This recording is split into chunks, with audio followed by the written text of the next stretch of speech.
What's going on, everyone? Welcome back to the channel and welcome to episode 14 of the Horror Hounds. So, yep, we are here to also talk about our favorite vampire movies. So, this is going to be a lot of fun. I've been looking forward to this episode for a few weeks now. So, yeah, definitely excited to talk about these vampire movies. So, of course, you guys know my Horror Hounds co-host. It's my boy, Mike. What's up, brother? What's up?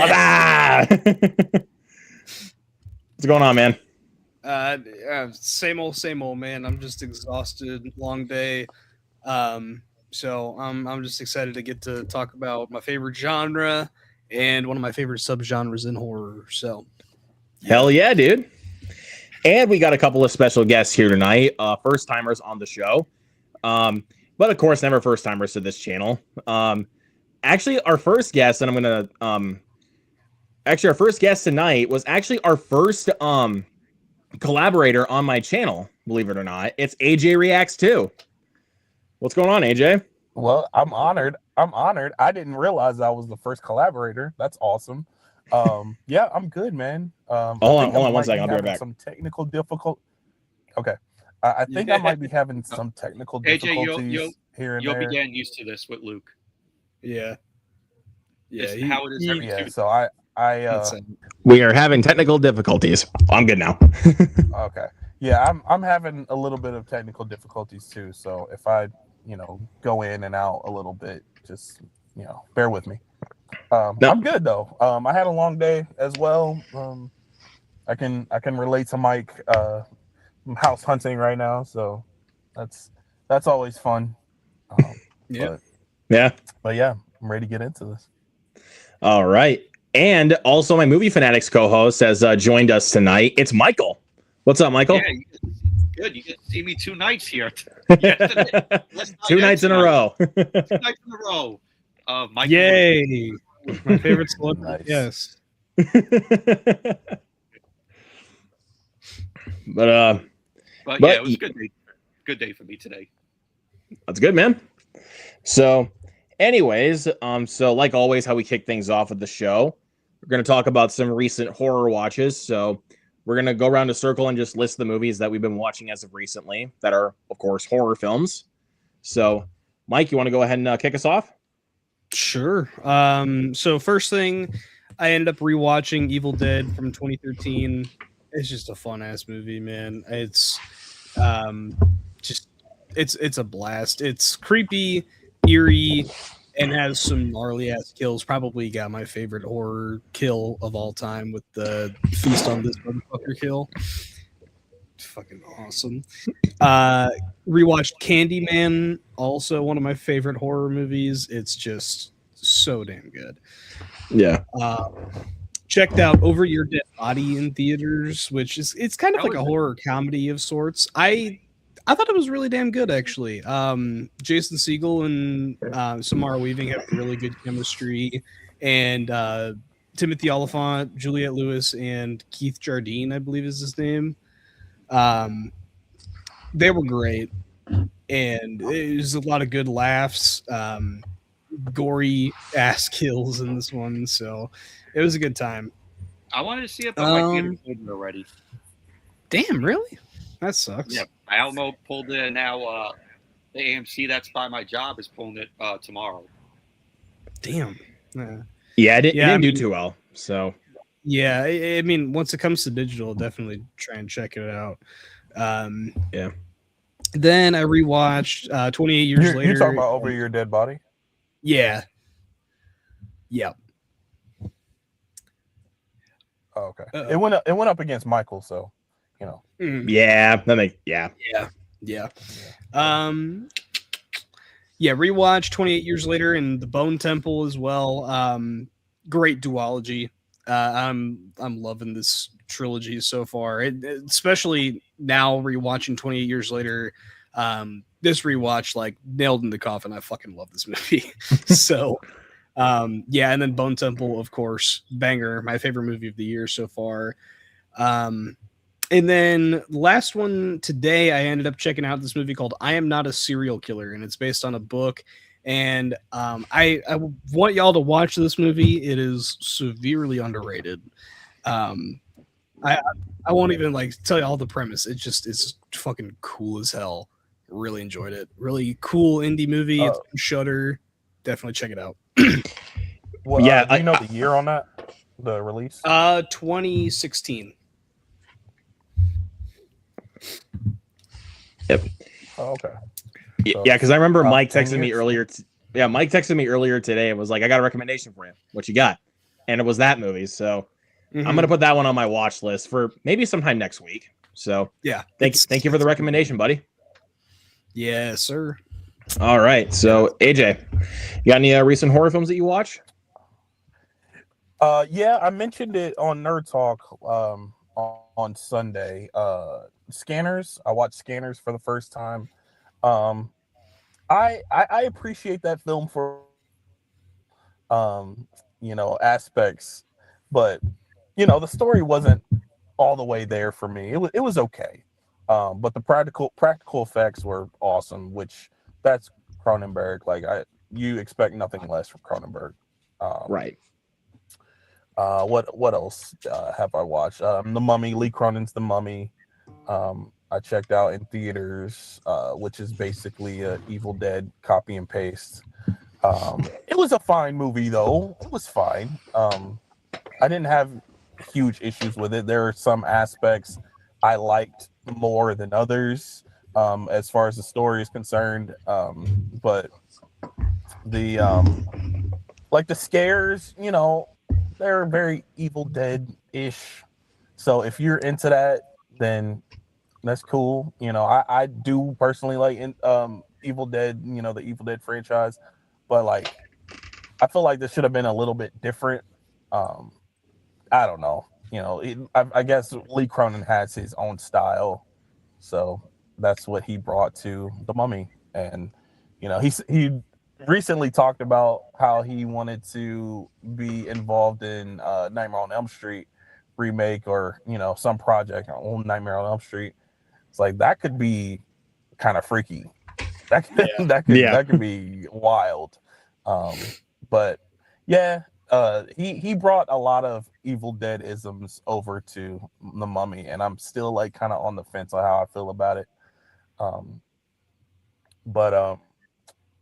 And then these vampire movies I watched maybe 7.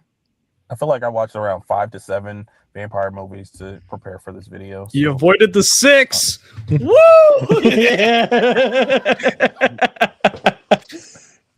I didn't have to watch. I prepared.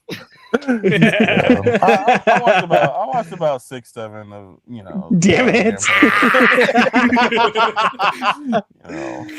But no, yeah, I was enjoying going through those. I didn't want to watch the newest Dracula before this video, just because that's like the most recent vampire film I could think of that was released, but I didn't get a chance to get around to it. I'm sure we'll talk about it later, but what else? I feel like I watched something else. Hold on. One last thing I wanted to talk about. And it was the Netflix film, shark film Thrash.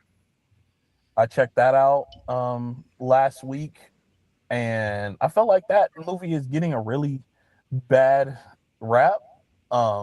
And for me personally, I didn't hate it. It's not high art, it's not great or anything. But like up until like the third act where things spiral out of control, I kind of was digging it a little bit. I don't know. That's fair. But those are my recent horror watches. But to speak on the new Dracula movie you were mentioning, like we might talk about it later.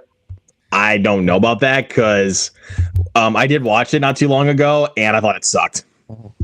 It was bad. I think I did see your review that did you give it a half star? You gave it a half star? No, 1.5.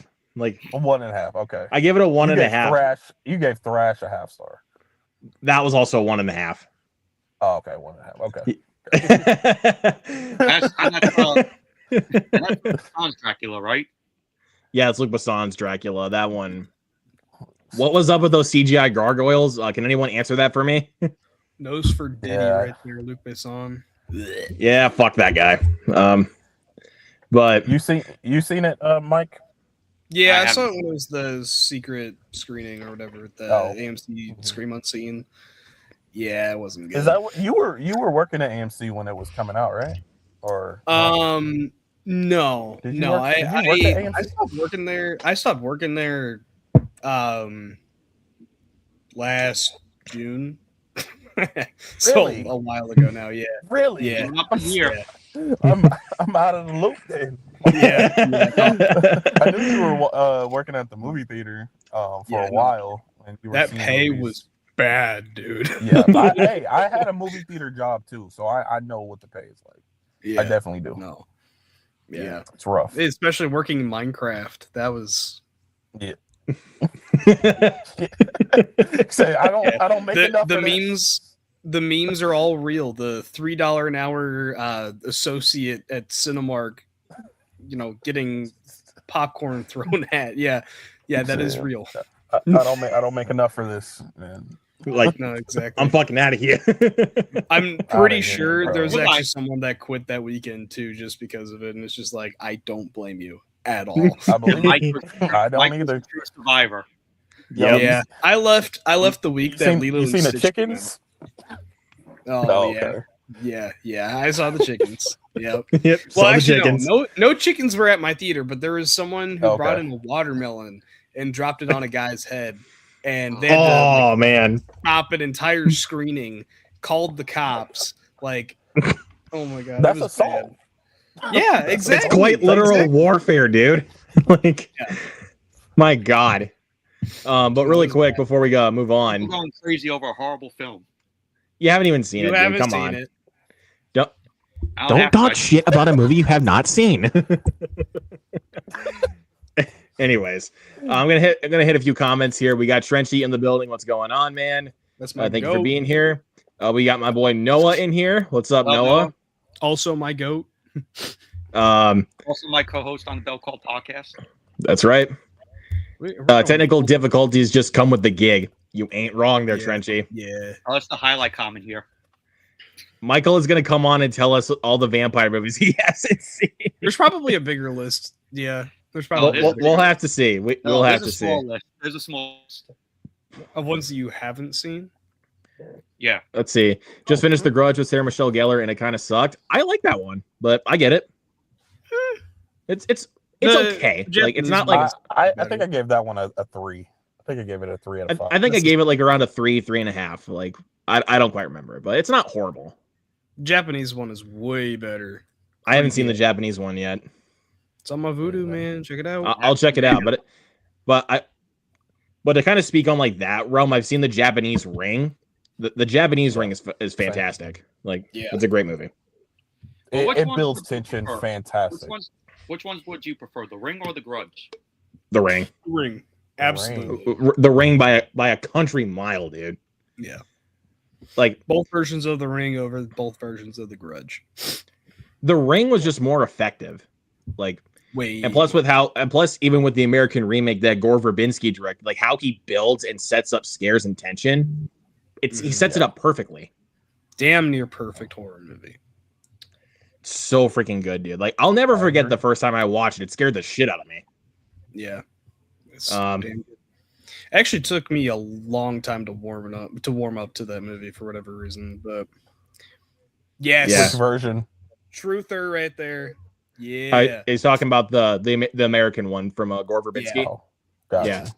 Took me a long time to warm up to that one. But yeah, we got a truther in the house.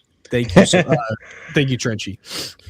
But And yes, that is borderline murder. Yeah. I haven't watched any recent horror films, but I saw it's like a few weeks back. I watched Blue Sunshine, which I sent Luke and Mike a copy of the film. Yes. I really enjoyed the film. It's very weird.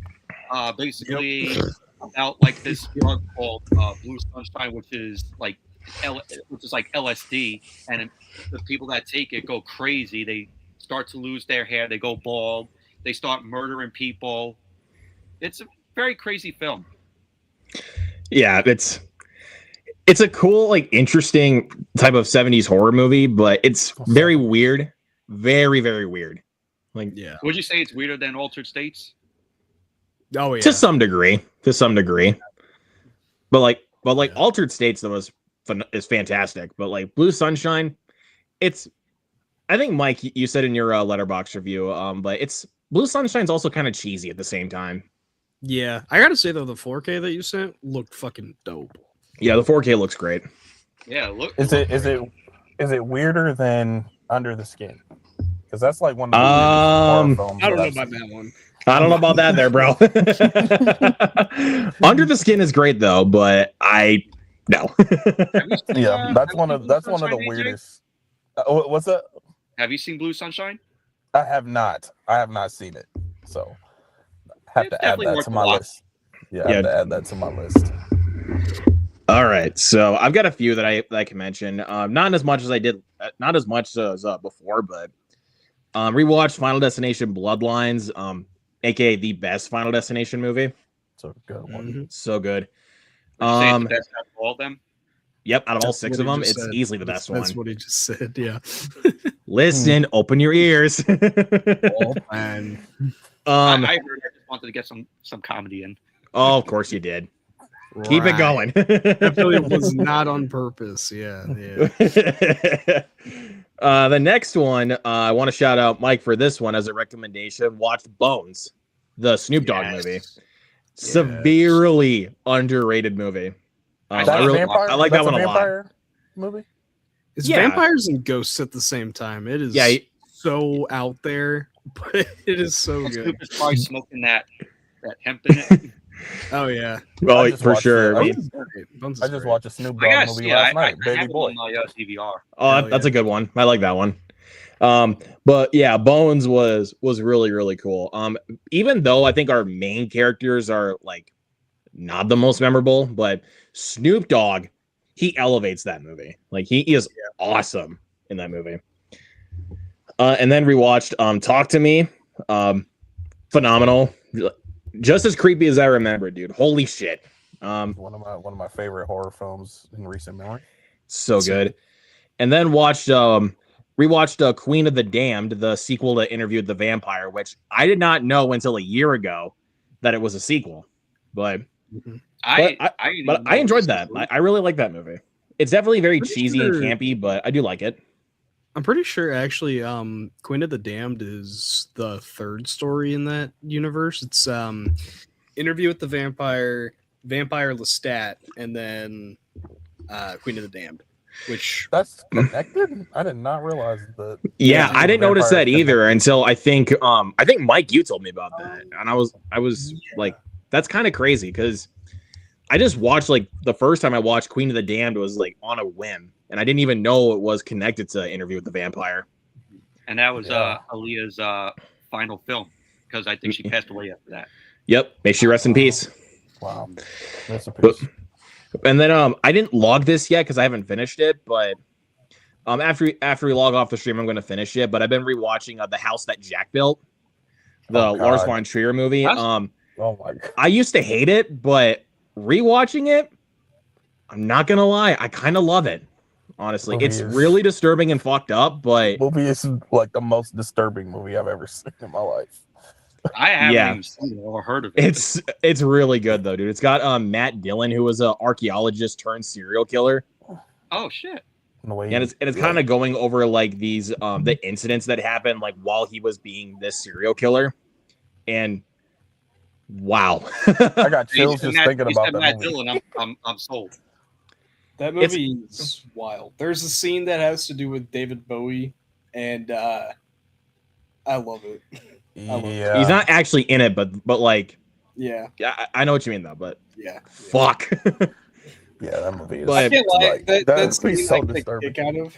It's disturbing as hell, but like it's to a point where it feels like it's almost comedic the way that they're trying to pull it off. It's just like I get a kick out of that.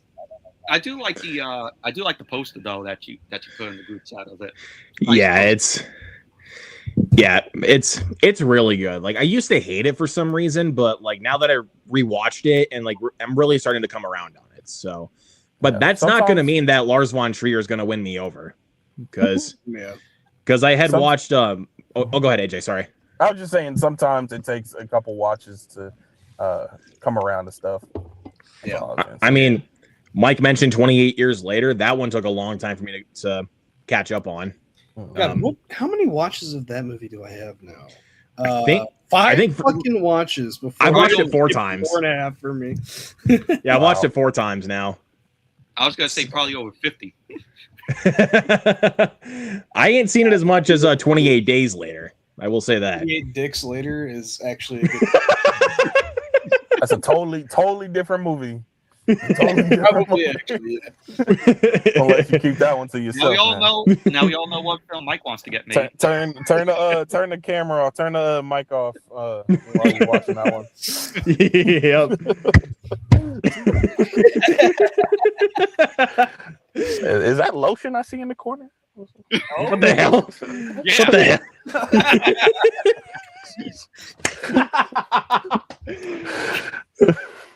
Okay. Now we know what Mike does off camera. Oh shit. Oh my god. Oh god. Okay. This is the highlight right now of Horror House. This is the hardest we've ever laughed on the show. So, All right. okay. But How's the check built? yes. Trenchy, yes. Yes, you're definitely right, Trenchy. Yes. Look- What Trenchy said at the bottom. 28. 28 days later, starring Hawk Poo. How cool. Spit on that. But really quick, I also got to say what's up to the man, the View and Drew, the MVP. Drew. What's up, Yes. Drew? Queen of the Damned movie combines Vampire Lestat and Queen of the Damned, I'm pretty sure. Oh yeah, okay. That I think that makes sense then. Makes sense why it's probably not that great of a movie, but still. Well, Trunchi didn't like Queen of the Damned. But Aaliyah's great in it. It was okay. Aaliyah's in it for about 5 minutes of screen time.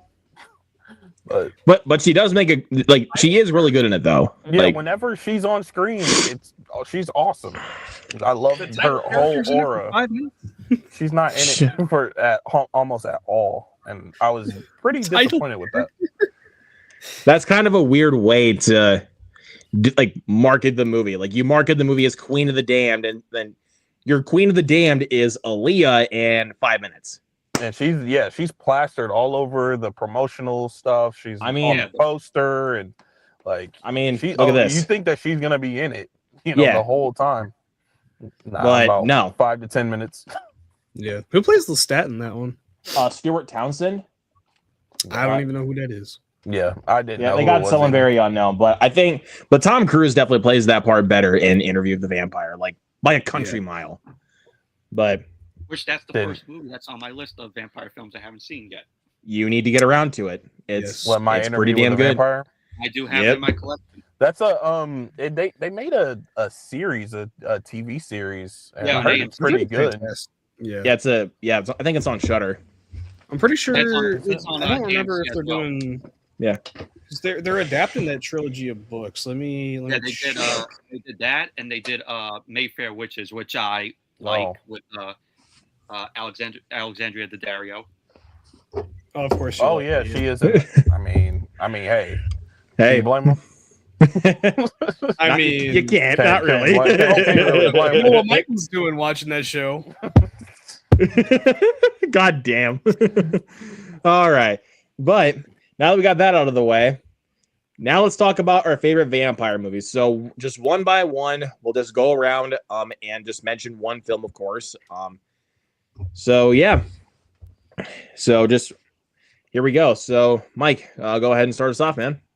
Well, I mean, good way to start off with my all-time favorite, The Lost Boys. It is the perfect 80s movie, the perfect vampire movie. It's one of those movies where like only the director could have made the movie, and Joel Schumacher, being the stylish dude that he is, made that movie perfectly, honestly. I don't see how anyone else would have been able to like pull it off the way it was, and I think it's just fucking it's fucking awesome. I love it. Yeah, Kiefer Sutherland, it's fucking menacing as hell. Love the Coreys in this one. The Frog Brothers are fucking iconic. Yeah. Hey, there you go. Yeah, Trenchy twinning with you for a favorite vampire movie. Dude, that man is my twin tonight, dude. That fucking house that Jack built. I'm not a serial killer. Like, hell yeah, dude. There you go, man. So, AJ, what you got, man? So my all-time favorite. See, it's kind of tough now because I watched one recently where I was like, do I like this one more? So it's kind of head-to-head between two different ones. But I'll just go with the one that I've seen plenty of times and I just absolutely love watching anytime really. It's Fright Night. Fright Night is my all-time favorite vampire film. I love the story to it. Jerry Dandridge is an amazing villain in the movie. It's funny at times. I love it. I love Fright Night, bro. Hell yeah. Yeah. But also if we want to mention the remake's actually not half bad either. It's not bad. It's not bad. I It think the looks like CGI is a little bit overused and a little bit wonky, especially towards the third act. But yeah, I like the remake too. Rest in peace. What's his name? Anton Yelchin. Yeah. Anton Yelchin. Rest in peace, Anton. Goat. Yeah, but the original, it's incredible, dude. So I love that first one. You both picked off bangers to start off this conversation. So Classics, man. All right, Michael, take it away. Well, I gotta start off with my all-time favorite vampire film. That is, of course, The Lost Boys as well. Great film it is, classic. The cast is really good. From Corey Haim, Corey Feldman, Kiefer Sutherland. You also have Alex Winter, who makes an appearance in it as one of Kiefer Sutherland's friends. Whoa! Yeah. Whoa! Way before Bill and Ted. I think it was like a couple of years before Bill and Ted. Yeah. Most excellent. Yeah. Well, Bill and Ted came out, I think, this came out 2 years before Bill and Ted. Yep. Came So out it was like from 87 to 89. Yeah. Yeah. I like what's the name? Diane Wiest as the mother. I thought she was good. Bernard Hughes as their grandfather. Also, the most kick-ass grandfather of all time, right there. Yes. Yeah. Oh yeah. Very well directed by Joel Schumacher. The makeup done to make them look like vampires is great, and I liked how it was set in Santa Carla, in California.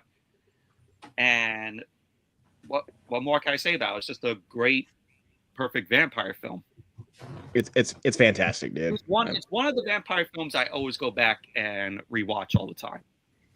Yeah, I'm actually surprised you've seen that fucking movie. Goddamn. And also, we can't forget Jason Patrick. Oh yeah. Oh yeah. Oh yeah. Now, I always think of this film as a straight horror film, even though there's comedy elements into it. But it does a good job blending both of them together. Yeah. Yeah. So, but just so that way we can kind of keep more of a discussion going. Let's try to mention like one different one each time. So, just a little something for you there, Michael. So, but the next one. Did you have any others that are your favorites? Fright Night, the original. Oh, Fright Night. Okay, yeah, there you go. there's the other one. Fright Night is the OG. Yeah.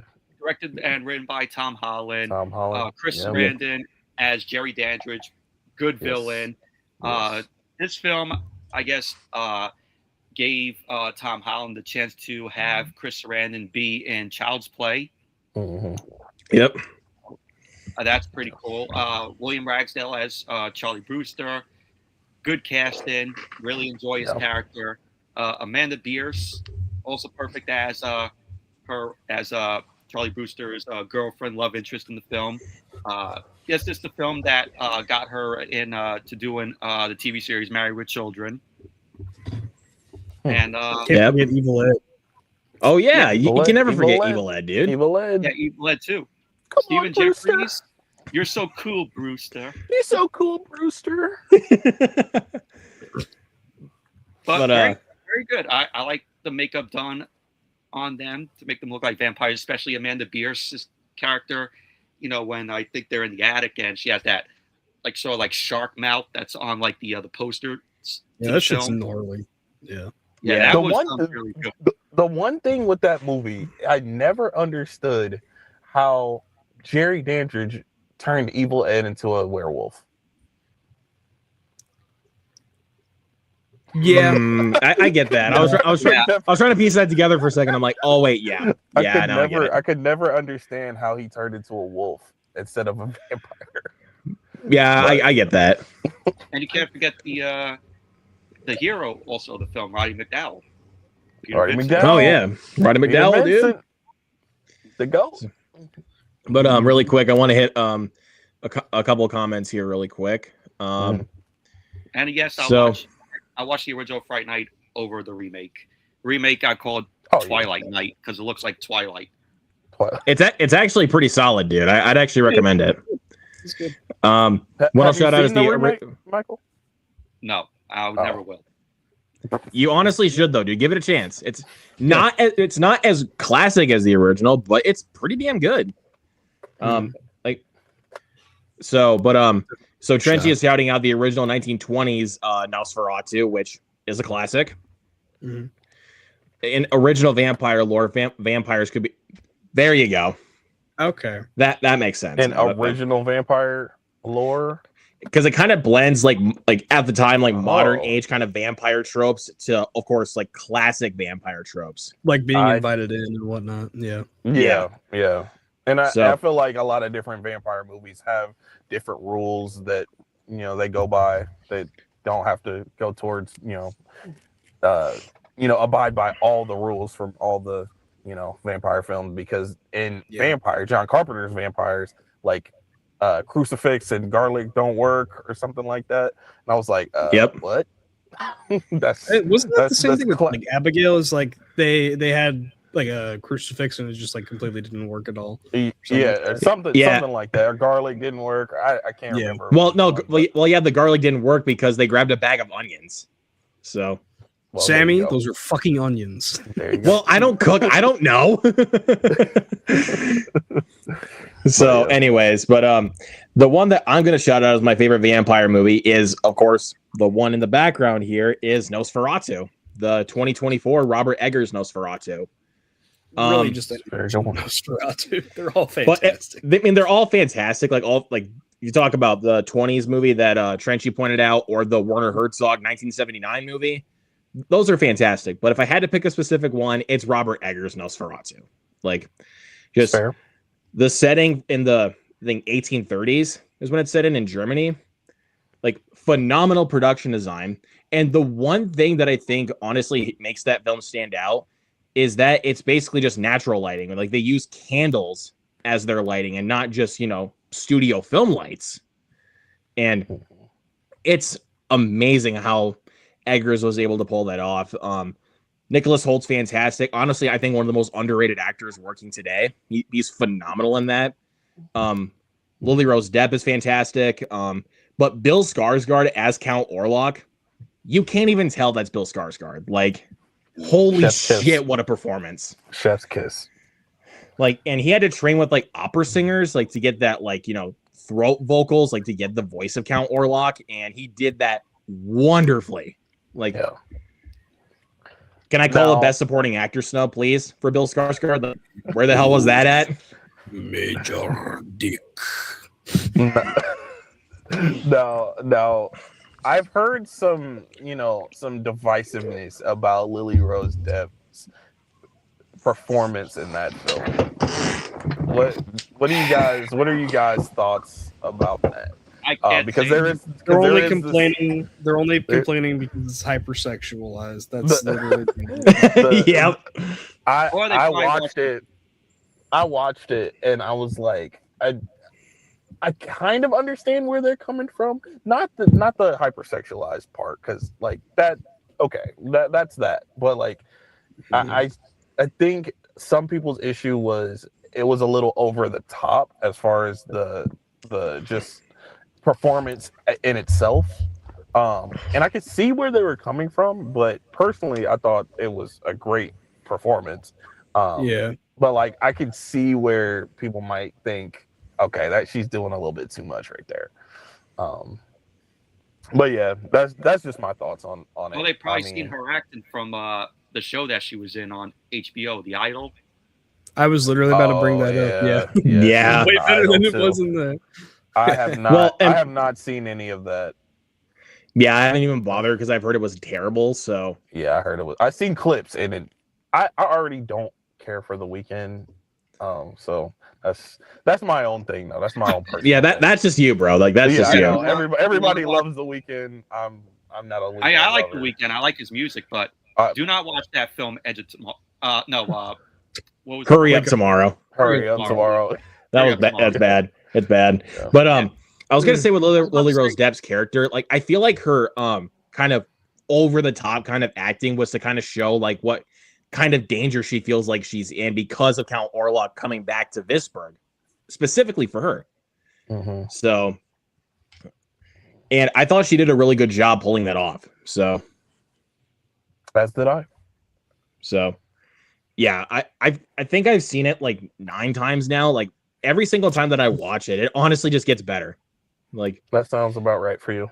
because I saw it because I saw it 3 times in the theater. I went with my best friend the first time, and he was like, "Okay." So I went with him again, also with one of our other buddies from school, and he liked it even less. So the third time I saw it, I went solo because I was like, I'm not gonna put him through it if he didn't like it. So Did you see it on Christmas? no, I didn't get to see it on Christmas. I think I saw it 2 days after. Because the day after I went and saw Complete Unknown and then Nosferatu. No. Got you.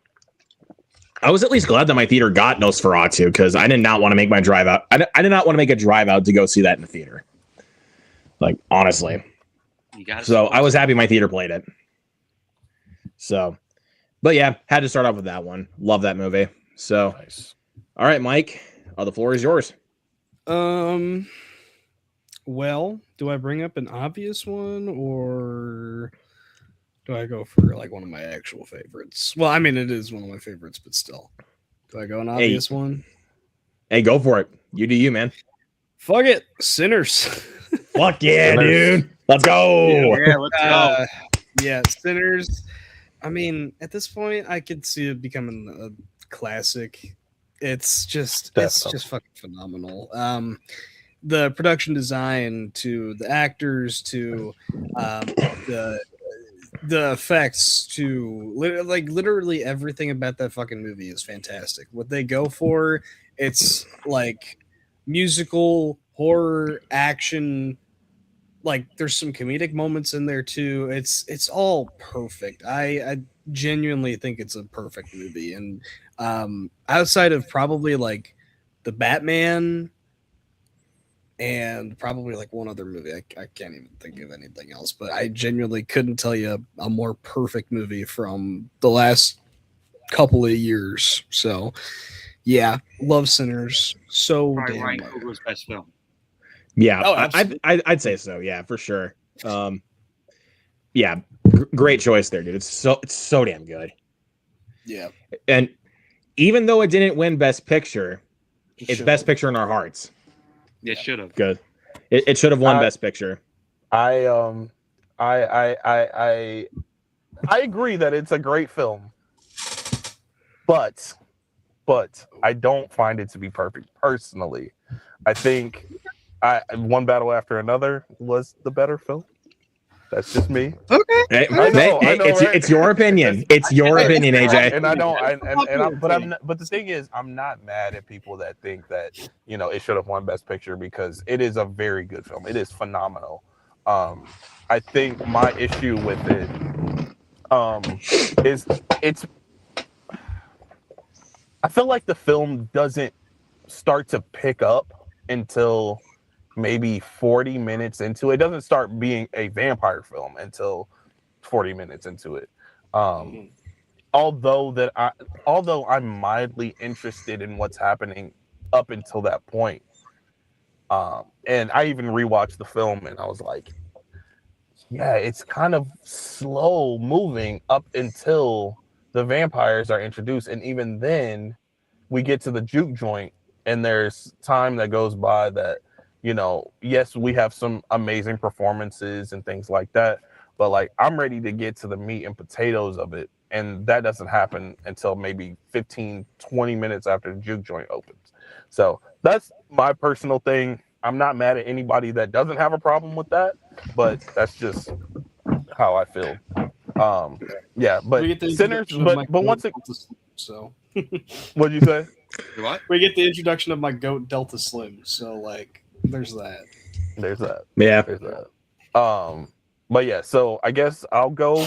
And we're just saying our next favorite vampire film. Just kind of Or you can going just like pick that. or you can just pick another one that you really love. Like Okay, yeah. So this one is one that was recommended. I asked Mike and Luke to give me some recommendations for the video, and this is one that Luke suggested was John Carpenter's Vampires. Yeah. This Yeah. movie was awesome.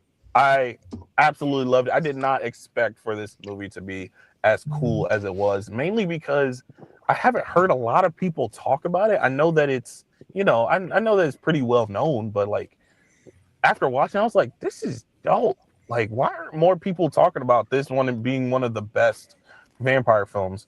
I love that the world is already established. We're not we're introduced to these characters, but they're already hunters.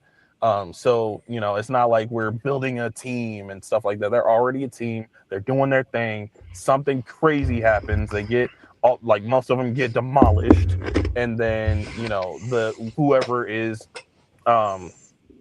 left is trying to seek revenge and kill this master vampire. I love that. I love the premise. I loved how it was executed. And it's one of my favorite vampire films from now. So definitely going to be giving that another watch in October. Yeah, that's a really, really good one, AJ. That's another one that's on my watch list. Yes, you should definitely watch that one. Well, I have Trenchy's stating some facts right here. John Carpenter's Vampires is awesome, badass movie. You are damn right. Yes. Fire movie. Also want to say what's up to my boy Jason Entertainment in the chat. Says what's up, the Dope Squad. Well, what's up to you, Jason? So, Michael, take the floor. I look say a little underrated vampire film here, Daybreakers. Hell yeah. That's one that I was going to mention for sure. But yes, Yeah, I like that. I like that it takes place in a futuristic world that's being overrun by vampires, and Ethan Hawke is good in the film where he plays a vampire hematologist, and his work gets interrupted by these human survivors, which are led by Willem Dafoe's character, who was a former vampire. Which Willem Dafoe, he's a vampire, you're sold on that. yes, Yeah. absolutely, absolutely. But Yeah. Also Sam Neill's in the film. He's also a vampire. Yeah. It's great. Awesome villain. Oh yeah. I mean, Sam Neill's great at playing those like villainous characters. Like if you've seen Event Horizon, Oh yeah, I love yeah. dude, Mhm. he's basically Pinhead, just not named Pinhead. like if you think about it, he's basically like Paul W.S. Anderson's version of Hellraiser. But I will say he made a pretty damn good non-Hellraiser movie. Yeah. So yeah, Daybreakers. That's another movie that I watched from some recommendations. Luke, want to thank you for that recommendation because that was awesome. yeah, just love that futuristic setting. It's something unique that we don't usually get for vampire movies. So Yeah, I feel like this concept was like really unique because I've never seen anything like that where, you know, the vampires are the society and the, you know, humans were the outliers and they're going extinct. Yeah. So it's great stuff, dude. Like Underrated for sure. Definitely I've got to underrated. Yep, got to say what's up to Dell. So what's going on, man? And he says Daybreakers is very good. Yes, sir. And Trenchy says that Daybreakers is cool. Yeah, man. Actually, for the longest time, Daybreakers actually used to be in competition for my favorite vampire movie. Like, I just love how unique it is, and plus the directions it goes. Like, I love that movie. So, I gotta give it a rewatch at some point. Yeah, but I will say the 4K for it though looks fucking amazing. Like, it looks great. I gotta upgrade to it because I only have it on DVD. I watch it on the Roku channel.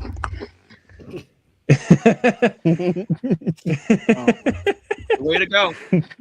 It's one way. it's one way to watch it. Right there you go. But next one I'm going to mention to kind of keep on the topic of Dracula, Bram Stoker's Dracula, the Francis Ford Coppola one with Gary Oldman as Count Dracula. Dude, I think I remember watching that movie. I think it was over the summer. It was around the time when I was in high school. I was just blown away with how Francis Ford Coppola was able to craft this story of Dracula. And I think Gary Oldman is amazing as Count Dracula. Like Gary Oldman's just one of the best actors working today. I don't know what else to tell you. Like the production design, like the look of the creatures, they do a very good job with that as well. That's a film. Winona Ryder's fantastic in it. Anthony Hopkins is also great in it. I know people will complain about Keanu Reeves in that movie. I know. His performance is not the best. I will say he was miscast. I will say it's not his best performance, but I don't think he was like awful in it, but I can see why people didn't like him in the movie. Like I totally understand that. But I gotta add to my watch list. It's really good, dude. Like that I think might be my favorite Francis Ford Coppola movie. Michael, I thought you said your watch list was small for vampires. And now he's just finding more to add to the list. You said that's your favorite Francis Ford Coppola movie? I know he made The Godfather, but I just find more rewatchability with Bram Stoker's Dracula. Like, I like the story more personally, and plus, like The Godfather is a movie like you have to be in the mood to watch. Like, if you really think about it, it's a bold take, but I respect it. That's a bold take.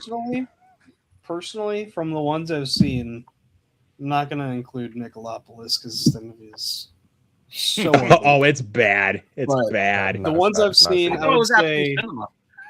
Oh, it sucks. I would say Apocalypse Now, Godfather 2, Dracula, Godfather 1. But yeah, that's y'all are hurting my brain with that. But okay. I love all four of those though. They're all like 5 out of 5 movies. Okay. All right. I couldn't get 4.5 for a couple of them. You crazy, bro. Wait, what did you just say? He couldn't get through The Godfather. I fell asleep watching that. Next topic. Next one. Okay, but I was gonna say, I think for me, I think it would go Dracula, Apocalypse Now, Godfather 1, Godfather 2. Like those are great ones. And I think respect that Godfather 1 is above Godfather 2 because that's how I feel too. Yeah, it's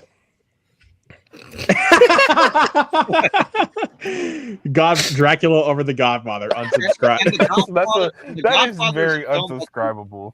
And The Godfather is a film that you gotta watch when you're in the mood for it. Yeah, because it's a really long movie and it's not like super rewatchable in the slightest. Like, so yeah, but does that make it does it make it a lesser movie because it's not rewatchable, or is it? That just depends. It just depends on how you look at it. Yeah, because I know some movies that are not rewatchable, but they are better films than some other films that I would rather rewatch. Yeah, for sure. Like 12 Years a Slave. That movie is not rewatchable. Not very rewatchable. Oh, no, it's at not. all. But it's a better movie than something like Nacho Libre. Like I love rewatching all the time. Like I'll rewatch that anytime, any day.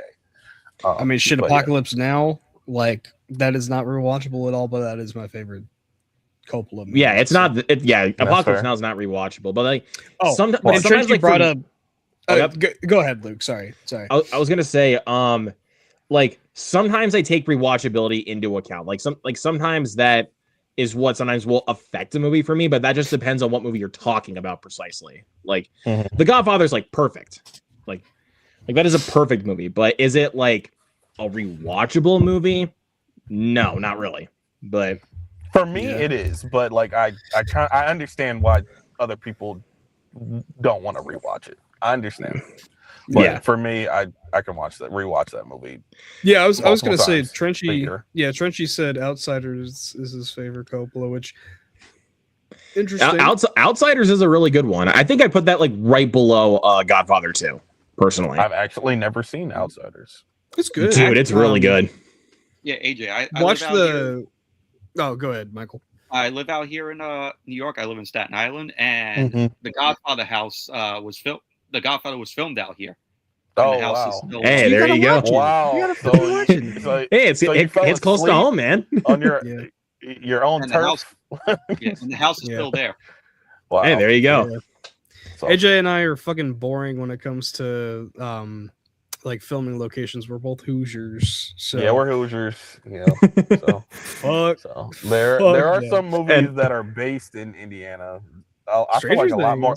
That's what I'm saying. I was gonna say a lot more TV shows are based in Indiana, than movies. But there's some out there. Yeah, and Outsiders. Watch the movie Hoosiers. Yep. Yep. And Outsiders just connects with me more and has a more interesting story for me. I totally get that. Outsiders. So, yep. I haven't seen that one. I gotta check that one out. Yeah, it's a good one. So yeah, gotta go with Bram Stoker's Dracula. So Mike, go ahead. All right. I'm afraid this one won't get mentioned, so I'll just pop this in here. Blade. I was actually gonna mention that, believe it or not. Both 1 and 2, honestly, because I think they're both equally fucking awesome. The first one, you get like the 90s kick-assery. You get Steven Dorff as the villain. He's great. Honestly, I think there's like some things in 2 that I like a lot more than the first one, but there's like one thing in 2 that I think I might like less than the first one, just by like a hair. But yeah, this first one is just fucking awesome, like all the way through. Love it. God, I forget his name. Who plays Whistler in that movie? In Blade 2? In both Blade movies. Hold on. I'll check quick. Yeah. Oh, yeah. Yeah. I was like, that bigger because I haven't seen both of them. Bro. Dude, you gotta watch Blade 1 and 2, bro. They're so freaking good. Don't bother with Trinity, but watch the first 2. Oh, yeah, Mike, last night when me and Luke ended the stream, oh no, I think it was on stream where I showed a pic of Blade Trinity with Wesley Snipes' eyes closed, and then they CGI'd eyes. They actually CGI'd his eyes opening in Blade Trinity. That's crazy. Because he apparently didn't even want to be there at one point. What? In the movie? Yeah, they actually CGI'd his eyes open. Yeah. Really bad. It's bad. Yeah. But yeah, the first one kicks so much ass, and the second one I think is like one of the coolest fucking like vampire designs of all time with the Reaper vampires. I think they rely a little bit too much on some CGI in there, and also just the way that they bring back Whistler's a little weird. But yeah, I still love Blade 2. Probably. I genuinely like, depends on the day which one I like more, Blade 1 or 2, but they both kick so much ass. So I love them both. Personally, I would probably put 2 over 1. Just That's because valid. I feel like 2 has maybe has more action throughout. 1 has awesome action, but I feel like 2 has more action throughout the film. Yeah, the one first is more focused on setting up the world, and then two is more focused on the action. Which I mean, do you think I that mean, the first one- two. Oh, go ahead. Go ahead. Do you think that the first one is a little bit dated? I mean, it's kind of like a tad. it's definitely very 90s. It's like you can Mhm. tell watching it. So it's I mean, it's got that, but really other than that, it's like not super dated.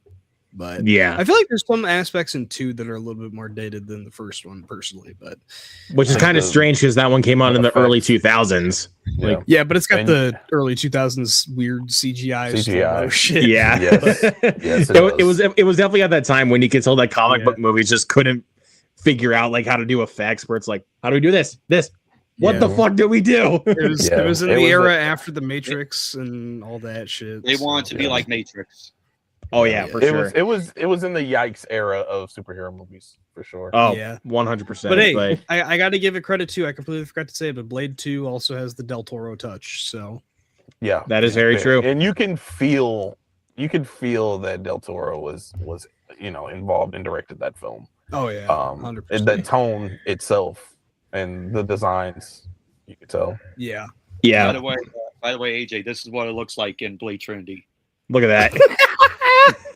That's so Looks like a bad. cartoon. Wow. It literally does. Man did not want to be there. You can Yeah. tell. I mean, Crazy. that's why they did that callback joke in Deadpool and Wolverine between him and Ryan Reynolds. So Retarded. I don't like you. You never You did. never did. But really quick, I gotta give a couple shout outs for Trenchy and Dell. The Subspecies franchise is one that Trenchy is shouting out. I have not seen I actually any of checked those those. out. I actually checked out the first three not too long ago. They're actually pretty solid. They get better as they Subspecies. go along. Yeah. And like you said, Raju, the vampire in that, one of the coolest fucking vamps ever. And as anyone mentioned or seen, Park Chan-wook's movie Thirst might be my all-time favorite vampire flick. We might actually talk about that here soon. Haven't heard That of it. is a good one. But That is a good one. it's a Did fucked not up watch one, that but it's a yet. good one. Yeah, it's a crazy one. So AJ, what is your Yep. next pick? Is Jennifer's Body a vampire movie? yeah. Oh, Yeah. I'll count it. I'll count it. Yeah. It's kind of like you don't really know what she is, like, but she gets a curse put on her, and I feel like that film is like, it was kind of I was in high school when it came out, and it was I like was as very well. influential. Yeah, it was very influential when it came out, and like everybody at school was talking about it and how cool Megan Fox was, and, like that. But the movie itself is actually pretty dope. Like, Mhm. I like the investigation aspect. Amanda Seyfried is really good in the movie. It has an attitude about it that it's just kind of fun, and snappy. I don't know. I enjoyed the film a lot. What, Diablo Cody, right? Yeah, it was It's it's definitely got that kind of Diablo Cody kind of flavor to it. Mhm. Yeah. So, Got her name But- written all over it. oh yeah, 100%. But I like that one a lot. So that good shout out there, AJ. I really like that one. I haven't seen that film in a while, but Yeah. I definitely would like to give that one a rewatch at some point. Mhm. Trenchy says more of a demon, but it's vampire adjacent, so I get it. So yeah, we'll go ahead and count that in. It's got the vampire lore, yeah. Yeah, like you said, Mike. Just it's vampire lore, so I get that Yeah. for sure. So Michael, what is another one you got, good sir? I'll sum it up with this quote: "Children of the night." Dracula from 1931. Bela Lugosi. Good one. Just very good. Very good. Just Bela Lugosi is just absolutely amazing in the role. I thought he brought, character to Count Dracula. The stare that he does is just very creepy, especially when it's in black and white. And the set design for that time looked really good. And overall, when I think of Dracula, I think of Bela Lugosi. Good pick, man. But When I think of Dracula, I think of Nick Cage. from. I was literally about to put this in. Yeah. I don't Yeah, know why. buddy. That's, Oh, that's not. All right, That's not. I I feel like that's not the most. Dracula. I feel Dude. like that's not the most influential Dracula, but like that's where my brain goes whenever I think of him. I don't know Like, why. dude, Dracula, like, I'm sorry, Renfield doesn't look appealing to me. It's actually a lot of fun. That's Like fair. You'd like it if you like the Bela Lugosi movie. You'll really like Renfield. Hey, Like, Michael, I'm tell you, Renfield, it's okay. They're hyping it up a little much. It's okay. It's okay. I feel like there's a lot of CGI in that. There movie. is CGI blood. but it kind of makes sense because it's like, how else are you gonna see? Like, how else are you gonna, record someone's freaking diaphragm getting shattered? Practically. Yeah. Okay. Still It's Okay. like, go ahead, Mike. I feel like Okay. that movie would have been 10 times better if a lot of the stuff was done practically. There's a Yeah, couple I mean- practical effects that are in the film, but just like not as Yeah. much as Yeah. you think. Yeah. Yeah. I mean, the stairway sequence though, like, you can't do that practically. I'm sorry. No, you can't. No, you just can't. Mm.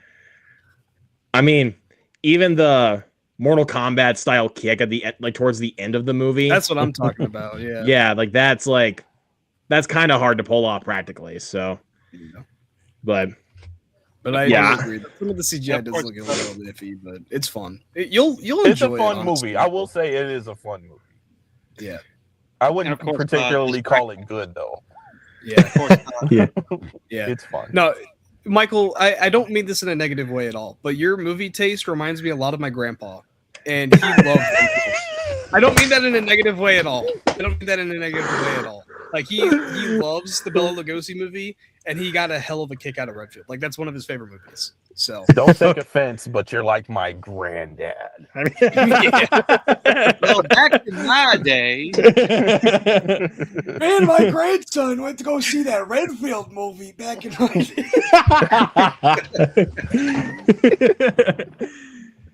let's see. I don't mean that as an offense at all. But no, I agree. Never seen Renfield. Dell says he enjoyed Renfield. Pleasantly surprised to see Bela Lugosi's Dracula get some love. I mean, You know, hey, that film was the first sound film for the first film sound adaptation for the character, and I think that was the first film that kicked off the Universal monster films, or was it Frankenstein? I think it was Dracula. It was Yeah. Dracula. Because even though like that and Frankenstein came out in the same year, Mhm. so Yeah. the original Dracula is my second favorite vampire movie. Love it. Dracula's Daughter is also really good. There you go. I gotta Got some good watch ones. that one. Yeah. And that's a cool box set there. Thanks, man. Oh yeah. Mike is just an old soul. I am. I mean, there's a reason I got this. And 'Cause- Trenchy, Yeah. I like your comments. He's into older films too. Hey, there you go. Blu-ray set. Yeah, the I got 30 that same Blu-ray set back over there. Which I wish they released a 4K set of that. They do, but it's just the I think it's just from like Dracula, Frankenstein, Bride of Frankenstein, Creature from the Black Lagoon, Phantom of the Opera. They have those those original and ones? They're slowly doing the legacy sets. Volume. So it's like Yeah, they're all doing the, volumes. yeah, the individual ones in here. So like they have a 4K of the Dracula set, which I've Yeah. heard is pretty damn cool. And I think they're gonna do Frankenstein soon. Is what I'm. Yeah, I've heard. I have a set. I have a 4K set with Dracula, Frankenstein, Invisible Man, and Wolfman. I gotta pick Alright. up. I gotta pick up Wolfman. It's a good Wolfman's one. great. Wolfman's great. If we were talking Um, about werewolves, I would 100% bring that up. I think we actually might do a I know this is kind of a long shot, but we might do like a werewolves episode before Werewolf comes out. Yeah. Oh, yeah, I mean, that's in a December. long time away, but yeah. I know it's a long That's time in away, December. but that's why I was saying it was a long shot. But that's definitely a potential episode we could do before Werewolf. So, Nice. let's see. Next one I'm gonna mention. We haven't really talked much about like foreign vampire movies, so I'm gonna go with Let the Right One In. Oh, I was about to bring that one up. I was Hey, about to you bring might up as well Blade. talk I was about about to bring that up Blade. Then you brought it up. So Yeah. I haven't Hey. seen Let the Right One In, the movie, but I've seen the TV show. Okay. Yeah, Also, I've seen the show. book is fucking fantastic. Really? Read the book as well. Yeah. Really? You might as well Yeah. talk about That's- Let Me In as well, because I mean, I mean, hell, I'll start with Let the Right One In, and you can go on with Let Me In. So- I don't want that to be my pick, but I mean, hey, it can be mentioned, but can be mentioned, but I still have not seen Let Me In yet. damn, I still have not seen it. I do have it. I do own it, but I still have not seen it. I'll bring it up then. Yeah. That sounds like me. Bruh. But anyways, Let the Right One In is such a really well told story. It's very, very bleak and fucked up, but it's such a well told story about this kid who is very much bullied, but he meets this girl and they start to form a friendship, but she ends up being a vampire. And it's just such a really good, just well told story. Gnarly as fuck though, but it's a damn good movie. So if you love vampire movies, I mean, this is just a good list of like recommendations if you want to start like, you know, a vampire movie marathon. Like this is definitely one movie I would recommend putting on your list. It's not a watch all the time kind of movie, but it's really damn good. It's like classic vampire lore too, so it's definitely Yeah, Trenchi says it's a beautiful dark coming of age movie. Yes. it is. It is so dark though. Like even compared to Let Me In, which is also a pretty dark movie, like there is like so much undertones to the original movie that was like purposefully made to be there, but it's like it's fucking creepy as hell. It's just the way that they handle the tones. It's just done so well. Like, yeah, I don't want to bring up like what's in it necessarily, but like if you know the movie, you know, like the whole bit they kind of add in where like the vampire is like centuries old, yeah, and preying on a kid. Like it's fucking disturbing. But it's disturbing. But also, I will say before you move on to talking about Let Me In, I will say Let the Right One In has one of the most creative horror movie kills, the pool scene. Yes. Like you don't like the craziest part, you don't even see it happen. Like all you see is when they come down to the pool. Like that's the craziest part about it. So, but yeah, I Let the Right One In's fantastic, and I will, Mike, I promise, I will get around to watching Let Me In. You better. I will. I'll beat you. I have it on Blu-ray, so I have no excuse. Yeah. Just got to be in the mood to watch it, man. Yeah. And then Let Me In. I mean, I'll just like bring it up briefly, but yeah, Let Me In. It's the remake of it. It's not as dark as Let the Right One In, but it is also just damn good. So, yeah, love that movie. Love both of those movies. Honestly, they're both fantastic. The one I really wanted to bring up though, and I think probably we could do like one or two more rounds around the table, and then probably head on out of here. But From Dusk Till Dawn was yeah. Starts off, it's half crime movie about, you know, getting over the border with hostages, and then the other half is at a bar, a showdown with a bunch of fucking vampires, and it's awesome. And I didn't know it was a vampire movie going into it, so you know, luckily, and it shocked the hell out of me. Yeah, it shocked the hell out of me. I sat there. And I knew that From Dusk Till Dawn was a vampire movie, and I sat there. I turned it on. I sat there. I was like, "Is this a vampire movie?" Because it was not a vampire movie until about halfway through, and I was like, "Okay, there's the vampires." Okay. Yeah. Well, Sinners is just like From Dusk Till Dawn. Yeah, like the way that it's like structured, it can be, but it's not like, you know, a full-on carbon copy of From Dusk Till Dawn. No, I definitely enjoy that movie. Yeah, that's a good one. I haven't seen any sequels, but I've seen the first one. I've heard the sequels aren't very good, so I think we're just better off sticking with the original. Yeah, they did the same thing with Vampires, John Carpenter's Vampires. Like they did a couple sequels to it, and I've heard the exact same things. So, yeah. And plus also a perk for the original film, you got Quentin Tarantino starring in the movie as well as writing it. So, yeah, definitely Perk with his foot in his mouth. Yeah. Oh God, yep, And also directed by Robert Rodriguez. yep. Yeah. He's a dog, dude. He's a dog. Gotta bring up Dell's comment. Yep. Oh man. Yeah. Oh man. Oh man. Man. But yeah. So, dude, great pick, Mike. I think one of the last. I think we watched it together not too long ago. That is such a good movie, dude. Yeah, we did watch that one recently. Yeah. That was like right before I moved too, so that was a fun watch. Yeah, great Stacey, movie. We did mention Bram Stoker's Dracula. Yep, that's a great one. Yeah. Real quick, I wanted to pivot a little bit and see if you guys have watched any vampire TV shows, because I love Vampire Diaries. That's like one of my favorites. Oh. Yeah, that's one of my favorites. I don't know if Hey. would look at me and see, like Valid, he honestly. like Vampire Diaries. I get it, man. But I didn't know if you guys checked out True Blood and Vampire No, Diaries. terrible. I think I've seen clips of those Teen shows, Wolf. but never like like full episodes. Mm-hmm. I need to watch Supernatural. True Blood. Supernatural is another one. I've gotten through the first season of Supernatural. I gotta catch back on, dude. Yeah, Buffy the that Vampire first season was Slayer is phenomenal. Another one that's great. Natural. Dude, Supernatural's great so far, man. Like I gotta catch up, but it's gonna be a long shot, man.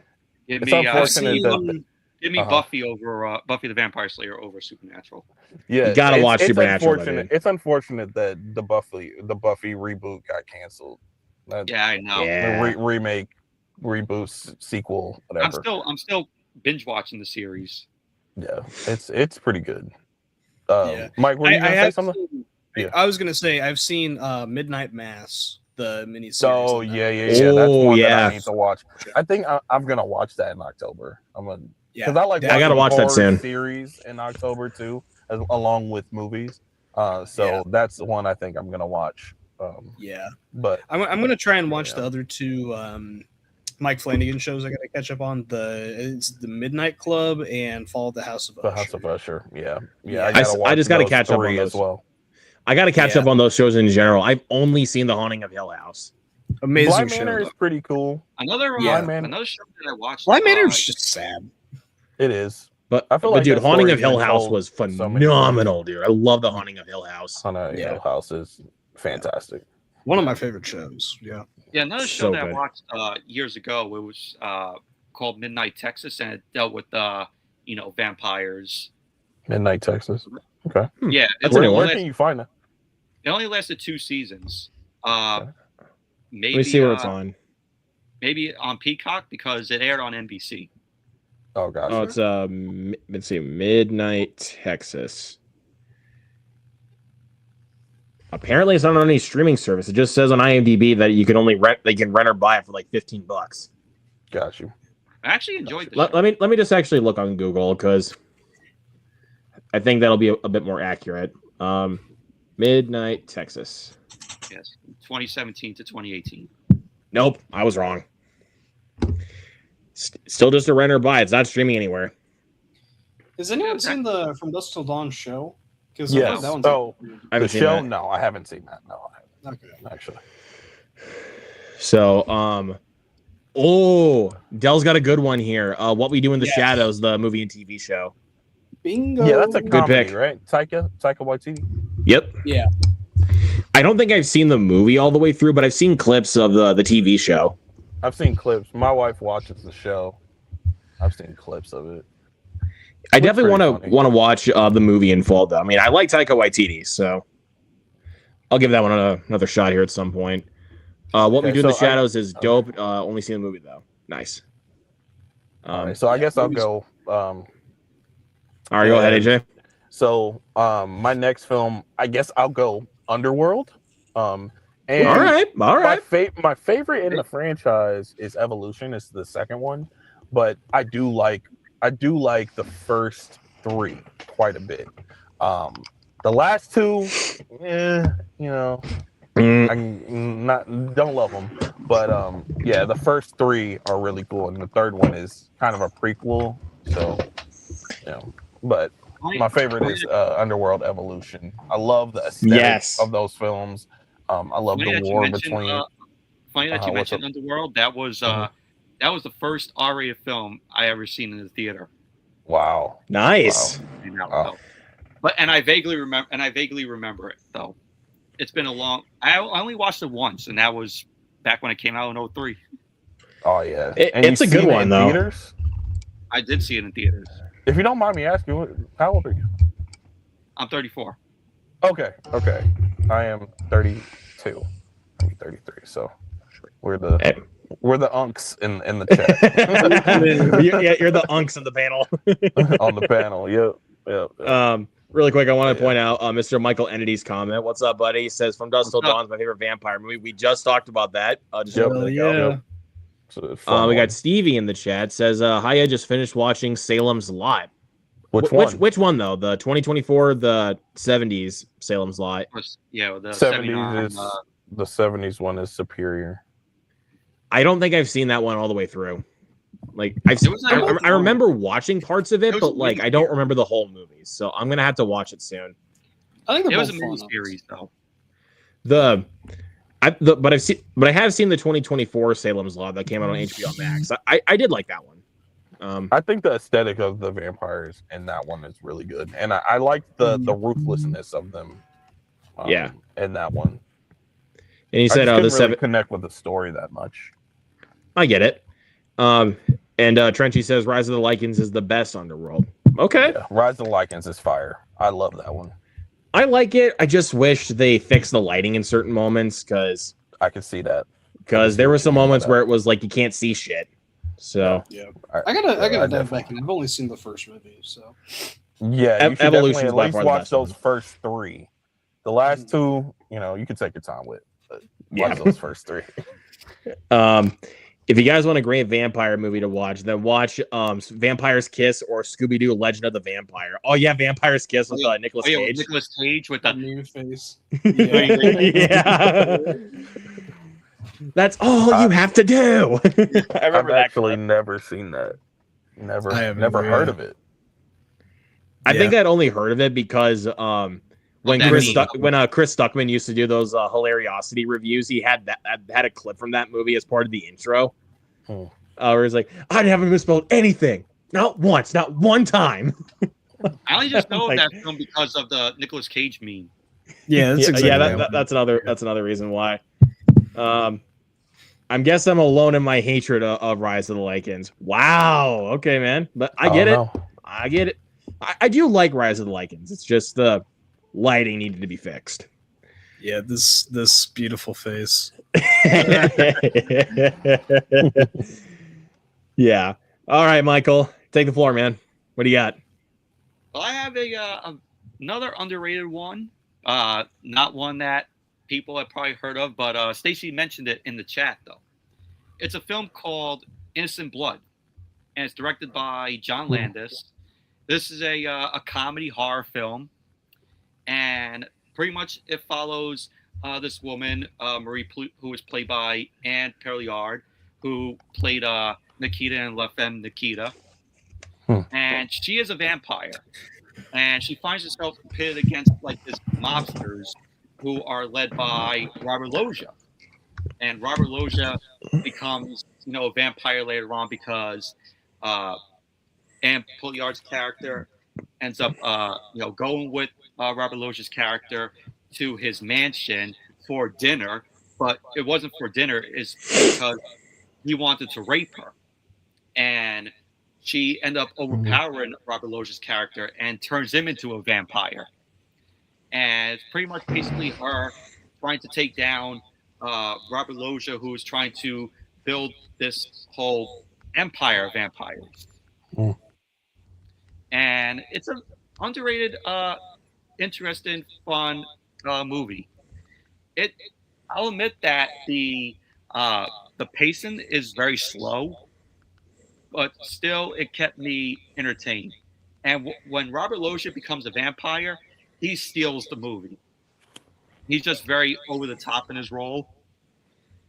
And also in the film, you have Anthony LaPaglia, who plays a detective who Ann Poyard's character ends up falling in love with. Don Rickles is in the film, who was part of Robert Loggia's gang. You also have Chaz Palminteri, I think that's how you pronounce his last name. He's in the film. And you also have cameos in the film. You have a cameo by Frank Oz, who plays a pathologist in the morgue when Robert Loggia is being rolled into there. Sam Raimi makes an appearance in the film where he's in like a meat place where he's like the head guy who I guess owns the meat place. So he's there. You also have Tom Savini, who plays a news photographer in it. Dario Argento has a cameo in it where he's a paramedic. Oh, nice. Yeah, I think just by the names you're telling me right now, I think I'm sold there. Like, yeah, I'm sold. And you also have Luis Guzman as the another detective. Sold. Sold. And it's very 90s. It's a 90s film, and it's done pretty good. Got a lot of comedy in it. I like there's a scene where Robert Loggia he kills Don Rickles' character, and he's sitting by the washing machine, and his wife comes down the stairs with a knife, and he's like, "You killed him," and then Robert Loggia's like, "Nah." That's pretty funny. And then his wife stabs him, and it does nothing to Robert Loggia. And then Robert Loggia takes the knife out and he goes, "This shirt is disgusting." Yeah, he makes a wow. He's so so is this movie like a so bad it's good type movie, or is it like Not really. intentionally funny? It's intentionally funny. Oh, okay. Gotcha. Yeah, it's a comedy horror vampire film. Gotcha. Yeah. I think after we log off, and after I finish watching The House That Jack Built, I'm gonna pop that one on.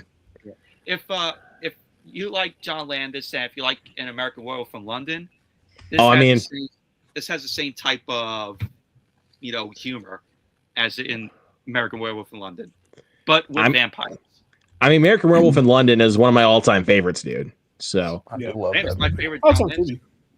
yeah, I just checked it. It's on Tubi, so I'm gonna pop that one on after finishing The House That Jack Built. Which I one? might have to watch that too. Innocent Blood. Yeah, Yeah, that's the why I original pulled up the song. comment from Stacy. Gonna hit up a couple comments here. Japanese animated vampire movies, Vampire Hunter D and Vampire Hunter D Bloodlust are both really good. Good picks there, Dell. Also, another animated movie, The Batman versus Dracula. At one point, the Joker gets turned into a vampire. Okay, It's a good one. there we go. You guys are throwing in some good ones. Of course, everyone in the panel and also people in the chat are really throwing in some good ones. But my next one. But I'll admit though, the vampire, they have like the glowing eyes. They look, the effects, of course, look dated because it's 1992 was when it came out. Yeah, it looked the way you're describing it, very early 90s kind of look to it. Sounds like I don't need to watch this movie anymore because you just described the entire fucking movie. No, definitely watch it. It's just like You still gotta watch. you still gotta watch it for yourself and determine how you feel. So No, I'm joking. But next one, I'm gonna go for another recent vampire movie. This is one that's actually kind of special because Mike and I did a watch along for this one, and it remains as one of my highest viewed watch alongs, and that is The Last Voyage of the Demeter. It's basically here's my elevator pitch: Dracula on a boat.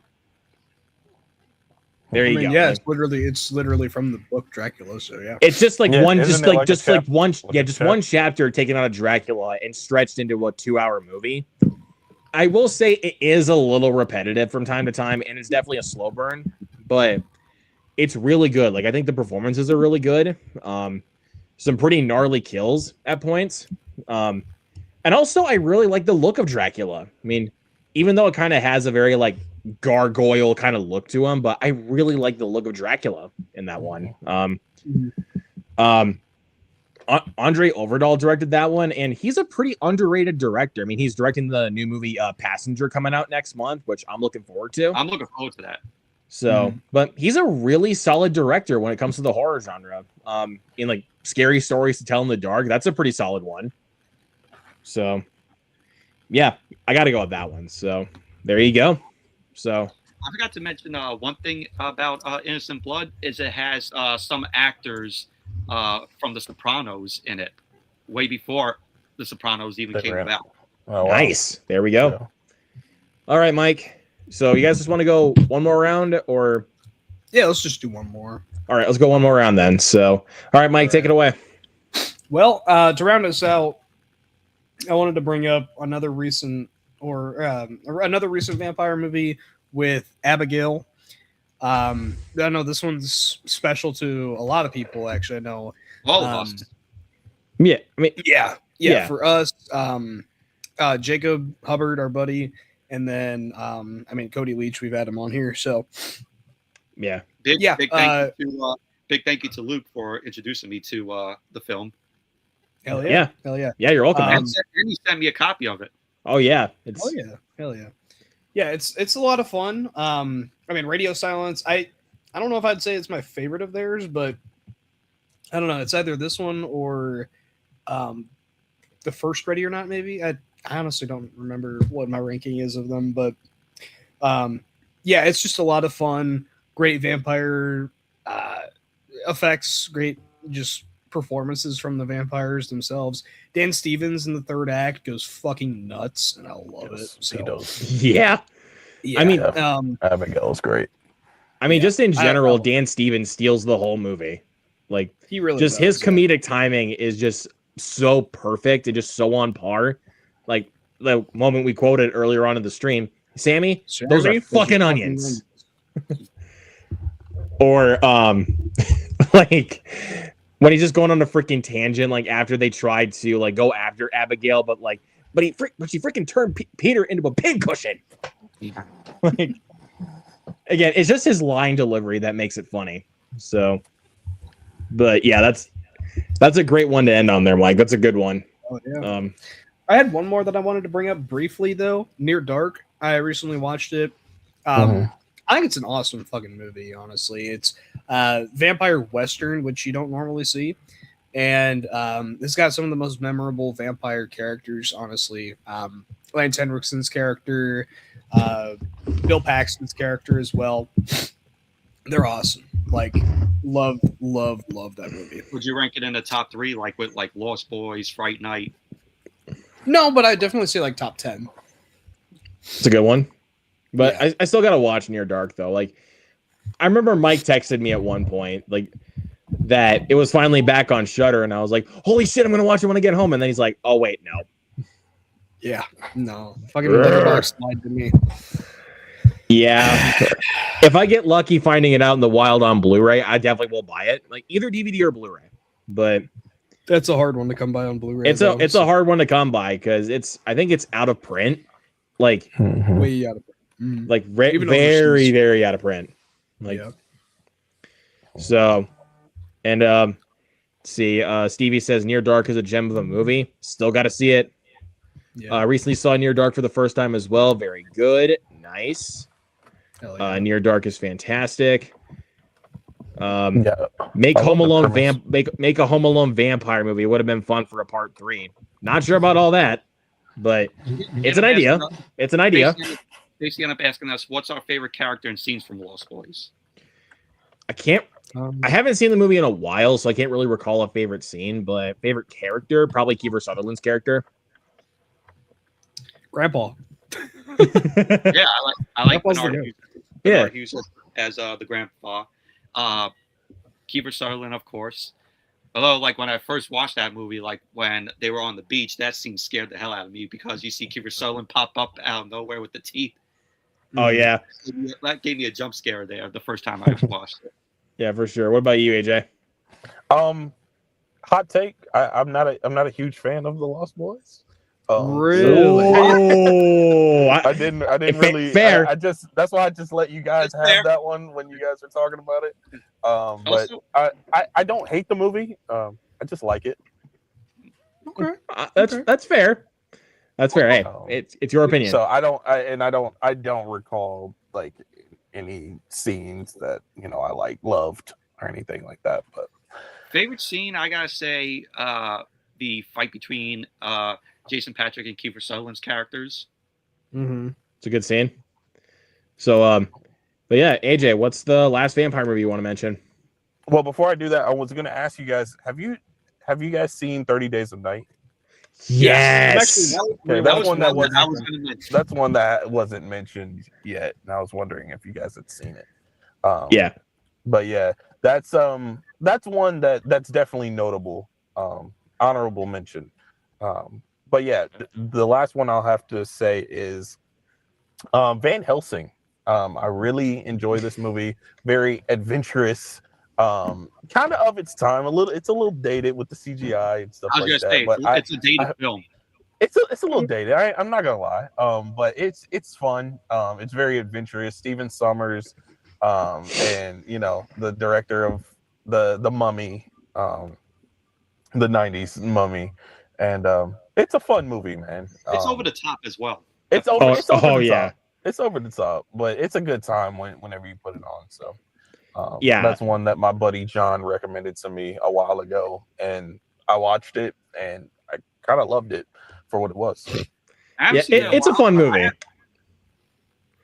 Yeah, it's a fun movie. I haven't seen it in a little while, but I remember really liking it. Yeah, Hugh Jackman, man. Yeah. Oh man, come on, Dell. Come on. He said, "I'm very disappointed in AJ with Van Helsing." Van Helsing's Van fun. Helsing it's fun. It's a fun movie. Like that's why I say that it's not like a particularly good movie, but it's fun. Yeah. Mm-hmm. Yeah. Like it's very much like of course like a very silly movie, but it's definitely one where it's like if you turn your brain off, it's a fun watch. Yeah. Yo, what's up, JT? JT is in the building. What's up, man? Good to see you. Van Helsing was the first movie I watched in my 24-hour movie watch along. Okay. So yeah, that was the first movie I watched. Started at midnight. I want to try and do that over the summer. I've done that a couple times. You about wouldn't last probably. I know if I did, I wouldn't last. I'd say if you do it, definitely do it now when you have time. And because now I have a kid, and it's I'm not gonna be able to do Miles is taking up too much time. Miles is taking up too much time, bro. Miles is the movie, bro. But I did it twice, so I feel like that was enough. AJ, I was about to say I've done that twice too. I mean, I haven't done it on live stream like you have, but but I have done it before, and it's daunting.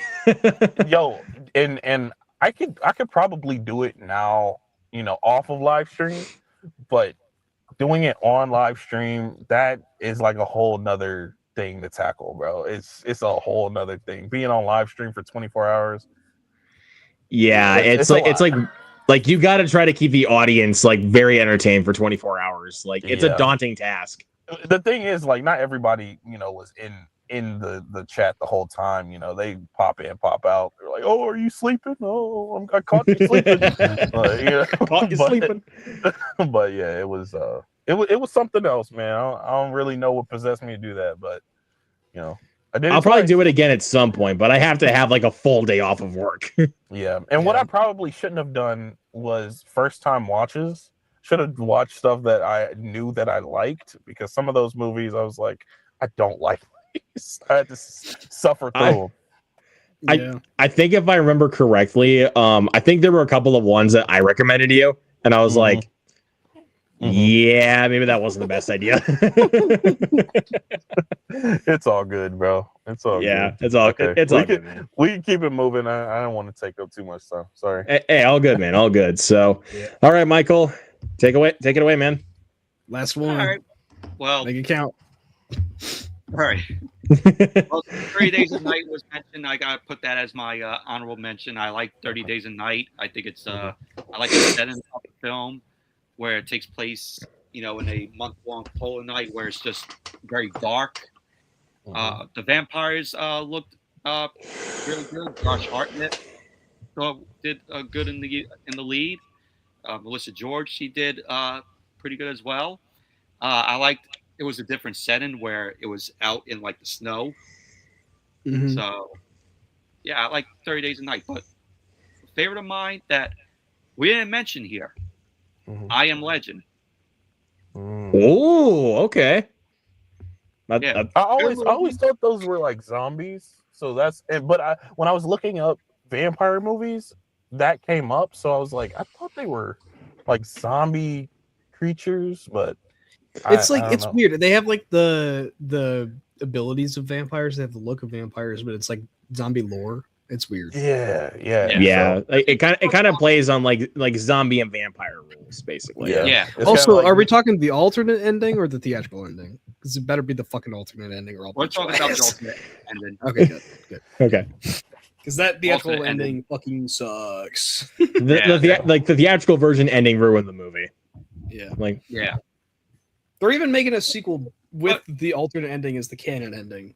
that's funny. Yeah. Will Smith good in the role. I liked how the way that it was filmed. Where there's nothing on Earth but just Will Smith, and then later on he meets the woman. Don't forget about his dog. And his Yeah. oh yeah, that's right. Can't forget his dog. as well. The goat. But yeah, I Am Legend, good movie, and I can't wait to see what they're gonna do with the sequel. Yeah. Hopefully Will Smith comes back. 'Cause if you don't bring Will Smith back, then don't do the sequel. Mhm. We'll just have to see. We'll just have to wait and see where they go. Yeah, Like, that's all we can do. And you know what? They should have went with the alternate end instead of the theatrical end in theaters. Yeah. It made a whole lot of sense. Yeah, like I said earlier, that the theatrical cut ending just ruins the movie. Where it's like, it's so good up until that, and it's just like, takes a massive dip in quality by the time the movie ends. So, but that's a good one. Haven't seen it in years though, but I remember watching that when I was a kid, and the vampires freaked me out. Yeah, I saw it when it came out. I remember my dad had like this program that he downloaded new movies at that time that were coming out, and we watched the film. Yeah. Did you watch them illegally, Michael? Up. Oh shit! Keep quiet. Arr. Hey, I mean, we don't talk about how me and AJ watched Near Dark, so Illegally. Shh, shut up. I can confirm nor deny. Okay, yeah. Nor deny.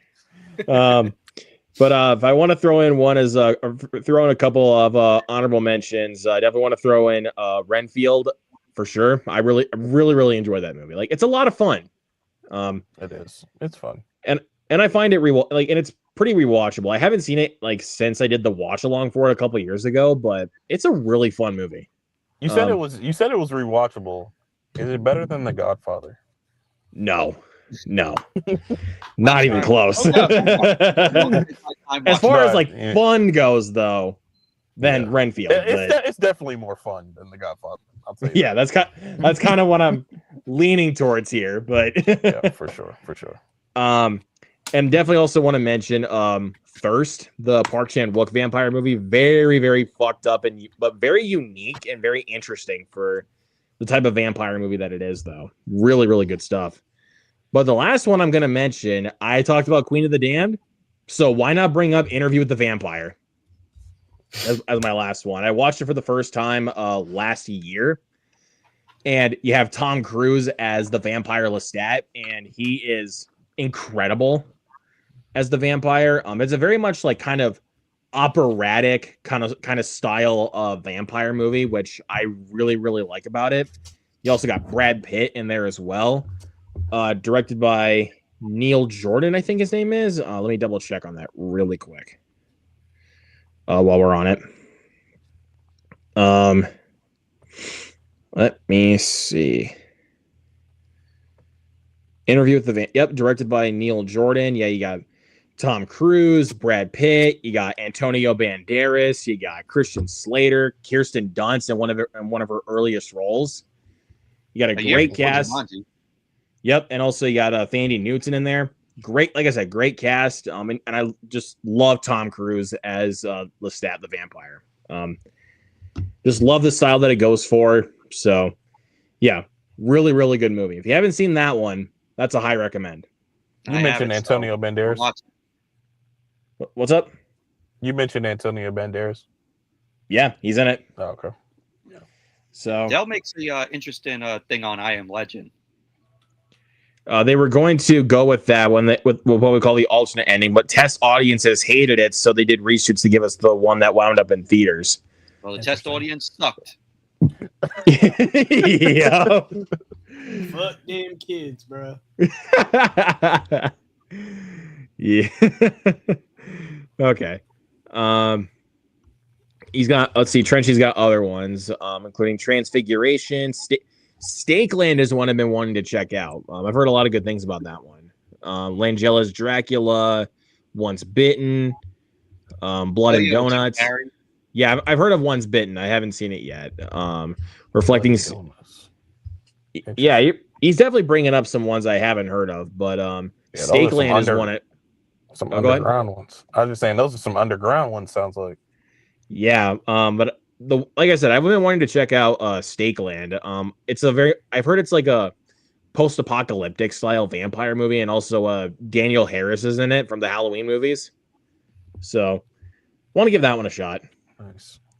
So, yeah, guys, that will do it for this episode of Horror Hounds. This is a really fun episode getting to talk about vampire movies. And thank you to AJ and Michael for joining us here tonight. It was great having you guys on. Of course, go check out all their channels. And, of course, AJ is part of the Nerd Talk crew. So go subscribe to Nerd Talk as well, because they're awesome guys. So, real quick, I wanted to ask you guys a question. Okay. Team Edward or Team Jacob? What a way to end. We went this whole stream without talking about Twilight. But, you know. If I had to pick, though, probably Edward. Oh, yeah. Team Edward. Team Edward all the way, dude. But let's see. Stakeland is really fun. Nice. Once Bitten has Jim Carrey. Yep. Yeah. I did see clips of it, though. But yeah, my mom was like big into the Twilight movies when those came out. Like she read the books and she also had watched the movies like multiple times. So I've had my Twilight days, but do I go back to rewatch them? Absolutely not. If anybody came to watch the stream, man, disappointed that we didn't mention Twilight, just get out of here. Better than The Godfather. Better than The Godfather. Oh, God. I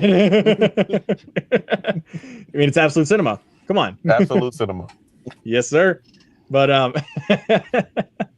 but thank you everybody so much for watching. Thank you everybody that came into the chat tonight. Thank you to, of course, these gentlemen for joining me here tonight for this great episode. So anyways, y'all, thank you so much for watching, and we will see you guys on the next one. Have a good night. Peace out, everyone. Later.